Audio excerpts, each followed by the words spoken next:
काही गोष्टी सस्पेन्स ठेवायच्या असतात, नाहीतर असं वाटायला नको की नाव घेतलं आणि लगेच तयार झाल्याचं उपमुख्यमंत्री एकनाथ शिंदेंच्या शपथविधीवरून आमदार भरत गोगावलेंनी विधान केलं।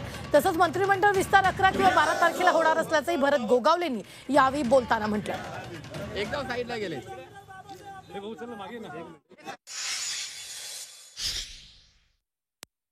काल शपथविधीसाठी शिंदे साहेबांचं नाव दुपारपर्यंत फायनल नव्हतं, असं काही नव्हतं। काही सस्पेन्स ठेवायच्या असतात गोष्टी, असं नको वाटायला की यांचं नाव लगेच तयार झाले म्हणजे हे वाटच बघत होते का।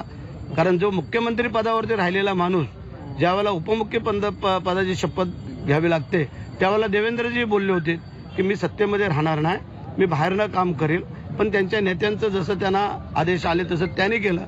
तसं आम्ही सगळ्या आमदारांनी आपल्या त्या शिंदे साहेबांना विनंती केली की तुम्ही सत्तेत असणं गरजेचं आहे। मंत्रिमंडळाचा पहिला विस्तार कधी होईल सर? चर्चा चालू आहे आमची, लवकरात लवकर करावा, कारण 16 पासून नागपूरला अधिवेशन आहे 1 आठवड्याचं, आणि ते 1 आठवड्याच्या अधिवेशनाच्या अगोदर म्हणजे कमीत कमी मला वाटतं 11-12 तारखेपर्यंत व्हायला पाहिजे असं माझं म्हणणं आहे।